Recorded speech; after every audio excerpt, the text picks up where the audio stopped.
नमस्कार। कुछ व्यक्तिगत कारणों की वजह से मैं कहानी नहीं लिख पा रही थी। मैंने आपको बहुत निराश किया है। कहानी में आपने अब तक देखा कि शुभम 15 दिन तो साड़ी पहनकर निकाल भी देता है, पर इन 15 दिनों में वह साड़ी वस्त्र से इतना आकर्षित होता है कि खाली वक्त मिलने पर शुभम उसी के बारे में सोचता रहता था। कहानी में आपने देखा कि शुभम को पंडित जी ने उसे इस दोष से मुक्त भी कर दिया था, पर यह दोष तो अब उल्टा पड़ने लगा था। शुभम का साड़ी के प्रति प्यार बढ़ने लगा था, इसलिए एक दिन शुभम के पकड़े जाने पर वह अपनी माँ को सारा सच बता देता है। अब आगे। उस दिन शुभम के पकड़े जाने पर माँ ने उसके मन की बात बिना बोले जान ली। आखिरकार वो माँ थी। फिर उस दिन शुभम अपने ही कमरे में साड़ी पहनकर पूरी दोपहर काट लेता है और उसके मन को शांति हो जाती है। शाम होते ही रेशमा घर आती है। रेशमा के घर आते ही वो फ्रेश होकर घर के काम में लग जाती है। रेशमा माँ से पूछती है कि अब इनकी तबीयत कैसी है। माँ ने रेशमा से कहा, अभी ठीक है। दिन के बाद दिन बीतने लगे। शुभम अपने रूम में अकेला सोता था, पर हर दिन वो रूम लॉक करके साड़ी पहनकर सोने लगा। फिर सुबह जल्दी से उठकर वह चेंज करता और साड़ी अलमारी में रखता देता था। रेशमा ज्यादातर मालती आंटी से फोन पर बातें करती रहती थी।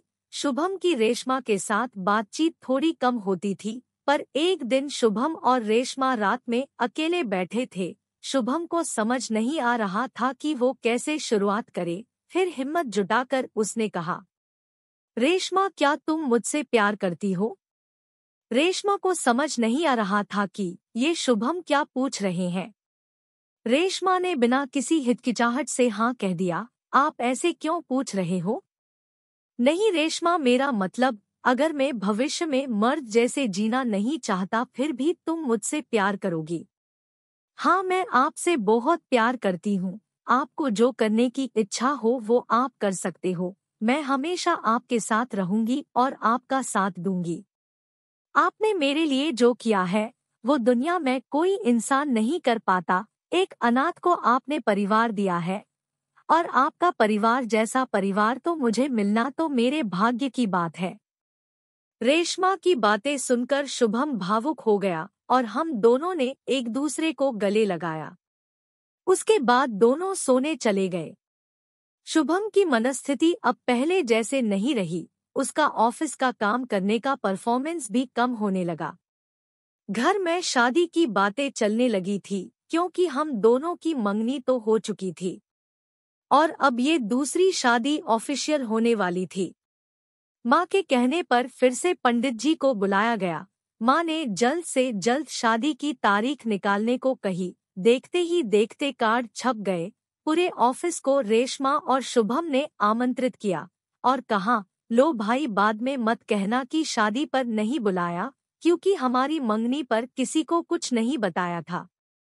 शादी का दिन नजदीक आने लगा। शॉपिंग होने लगी, पैसे खर्च होने लगे। सारे मेहमान भी रहने आए थे। रेशमा की ओर से भी उसकी अनाथालय की सहेलियां मालती आंटी के साथ आई थी। पूरे घर को लाइट्स और फूलों से सजाया गया। शुभम के हाथों में मेहंदी लगी और उसकी बाजू में रेशमा के भी हाथों और पैरों में मेहंदी लगाई गई। उस दिन शुभम को वो दिन याद आया जिस दिन उसके भी हाथों पर कोहनी तक और पैरों में मेहंदी लगी थी। खुशियों का माहौल था, नाच गाना चल रहा था। फिर अगले दिन हल्दी की रस्म हुई। घरवालों ने दोनों को हल्दी लगाई, फिर से नाच गाना चला, फिर आखिर में शादी। शुभम देखकर चौंक गया, क्योंकि रेशमा ने वही लहंगा चोली पहनी थी जो शुभम ने उसकी शादी के दिन पहनी थी। शुभम की उस दिन की यादें ताज़ा होने लगी। फिर शादी की रस्में शुरू हुई। शुभम इन रस्मों से वाकिफ था, क्योंकि वो भी कभी दुल्हन बना था। फिर शुभम ने आखिर में रेशमा की मांग लाल सिंदूर से भर दी और रेशमा को सोने से बना मंगलसूत्र पहनाया। और आखिरकार शादी संपन्न हो गई। उसके बाद फोटोशूट हुआ और बारात घर की ओर निकल पड़ी। वहां निकलने से पहले रेशमा और मालती आंटी भावुक हुए और दोनों रो पड़े और मालती आंटी ने शुभम से भी गले लगाकर कहा कि मेरी बेटी का ख्याल रखना।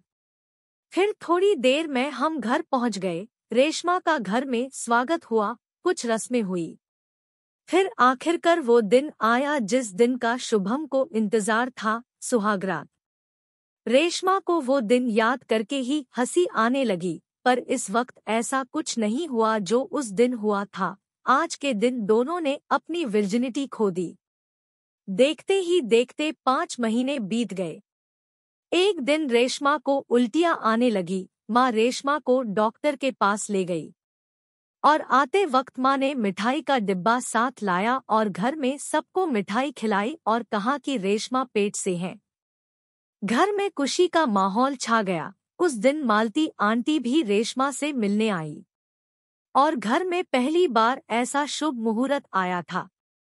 सबसे खुश माँ थी क्योंकि ये खुशी माँ नीलिमा भाभी से सुनना चाहती थी। माँ के कहने पर रेशमा ने काम पर जाना बंद किया। माँ नहीं चाहती थी कि ऐसी हालत में रेशमा ऑफिस जाए। मैनेजर से कहकर रेशमा का मैटरनिटी लीव का फॉर्म भर दिया।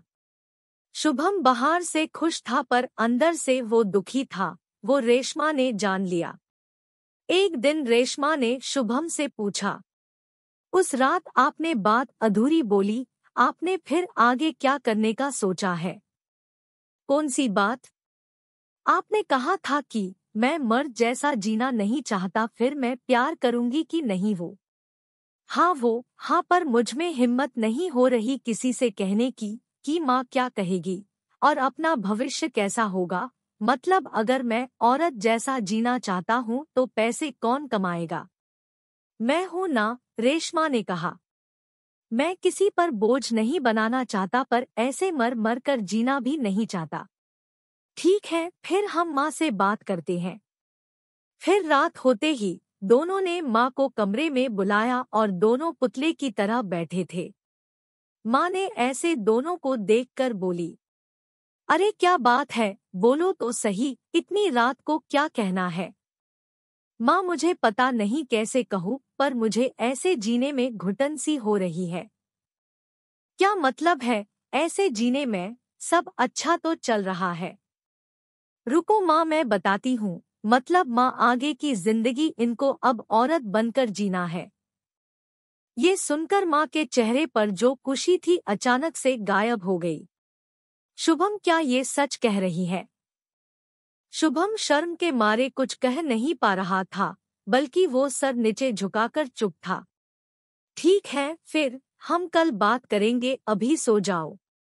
अगले दिन माँ ने शुभम को हाफ डे से घर आने के लिए कहा। शुभम को पता नहीं था कि माँ ने उसे ऐसे क्यों बुलाया है।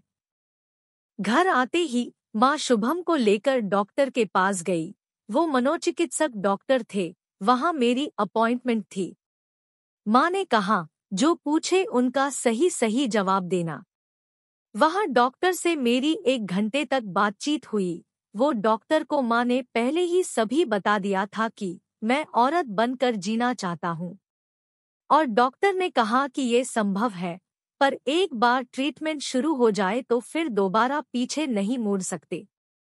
पर डॉक्टर ने ये भी बताया था कि ट्रीटमेंट के दौरान मानसिक संतुलन भी बिगड़ सकता है, इसके लिए मन को नियंत्रित रखना पड़ेगा।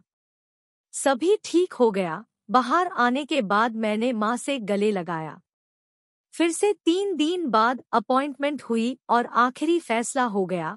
माँ ने घर में सभी को बता दिया कि शुभम का मेल टू फीमेल ट्रांजिशन होने वाला है। एक पल के लिए घर में सन्नाटा हुआ, फिर नीलिमा भाभी ने माहौल संभाल लिया। अरे वाह, मेरी दो देवरानियां। शुभम को एक और टेंशन थी, उसके जॉब की। फिर माँ ने कहा, कोई जरूरत नहीं है नौकरी करने की, तुम्हारे पिताजी ने बहुत कमाया है, कुछ नहीं होगा अगर तुम अपनी नौकरी छोड़ दो। फिर अगले दिन से मेरा ट्रांजिशन शुरू हुआ। हर दिन डॉक्टर ने दी हुई गोलियां मैं खाने लगा। माँ ने कहा कि अब से बाल भी मत काटना, और मेरी दाढ़ी उसका लेजर रिमूवल होने वाला था 6 महीने बाद। ये बात रेशमा ने मालती आंटी की भी बता दी। उनके तो सर के ऊपर से चली गई। उन्होंने रेशमा से पूछा कि यह ऐसे कैसे हो सकता है, एक मर्द औरत कैसे बन सकता है। फिर रेशमा ने उनको समझाया कि डॉक्टर्स की वजह से ये सब मुमकिन है।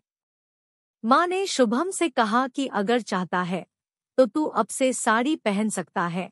शुभम भी वही चाहता था, पर उसने ठान लिया था कि अब तो वो साड़ी पूरी ट्रांजिशन के बाद ही पहनेगा।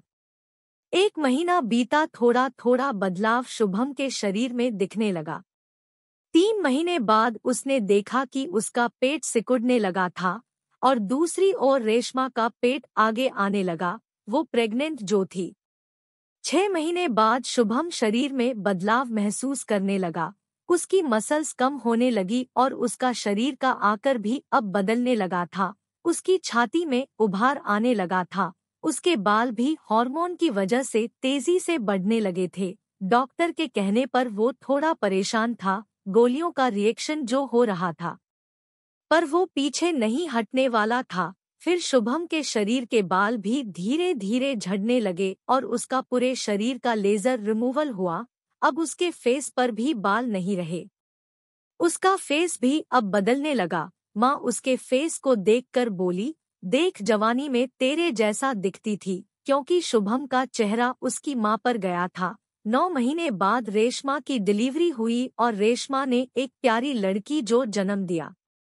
तभी नीलिमा भाभी बोली, देखो तो प्यारी बच्ची को जिसे 2 माँओं का प्यार मिलेगा। उसकी बात सुनकर मेरी आंखें शर्म से झुकी। शुभम ट्रांजिशन के दौरान घर के कामों में भी मदद करता था। उसकी वजह से वह अब एक्सपर्ट होने लगा था। फिर एक दिन माँ ने कहा कि शुभम का अब तक नाक नहीं छिदा है। अरे हाँ। फिर अगले ही दिन मुझे लेकर मेरा नाक छिदवाया। नाक छिदवाते वक्त मैं रो दिया। जीवन में ऐसा दर्द मैंने आज तक नहीं सहा था। दूसरी ओर भाभी और नेहा दीदी मेरे मजे ले रही थी। तुम्हें क्या लगता है, औरत होना इतना आसान है? मैं कुछ नहीं कहा। सभी ने देखा मेरी नाक में अब डायमंड की नोज पिन लगी हुई थी। फिर हमारे बच्ची का नामकरण हुआ, जिसमें मैंने चाहते हुए भी औरतों के कपड़े नहीं पहने। हमने लड़की का नाम भावना रखा। सभी प्यार से उसे परी बुलाने लगे। डिलीवरी के बाद रेशमा चाहती थी कि ऑफिस फिर से ज्वाइन करे, पर वो माँ के आगे कुछ नहीं कह पा रही थी। फिर एक दिन दरवाजे की घंटी बजी और दरवाजा मैंने खोला और देखा तो मेरे सामने ऑफिस का मैनेजर खड़ा था। अरे शुभम, ये सब क्या है? फिर रेशमा वहां आई। हमने उन्हें घर में बुलाया और तब से लेके अब तक सारी बातें बता दी। फिर वह सब सुनकर उन्हें विश्वास हो गया। मैनेजर ने कहा कि शुभम, अगर तुम मुझे ये सब कहते तो मैं तुम्हें घर से काम करने की इजाजत दे देता। रेशमा भी ऑफिस नहीं आ रही, इसलिए मुझे ऐसे घर आना पड़ा। प्लीज सर, ऑफिस में किसी को इस बारे में मत बताना। तुम चिंता मत करो, तुम फिर से ज्वाइन करना चाहते हो शुभम? थैंक यू सर, पर नहीं। ठीक है, अगर मन बदल जाए तो बता देना। और रेशमा, तुम तो ऑफिस आओगी ना? सॉरी सर, पर बच्ची का भी ख्याल रखना पड़ रहा है। ठीक है, फिर मैं तुम्हें घर से काम करने का जुगाड़ करता हूँ। अब तो ठीक है ना? ठीक है सर, मैं ट्राई करूँगी। ओके चलो, अब मैं निकलता हूँ। मैनेजर को देखकर एक वक्त के लिए खुद के ही घर में मेरी जान ही निकल गई थी।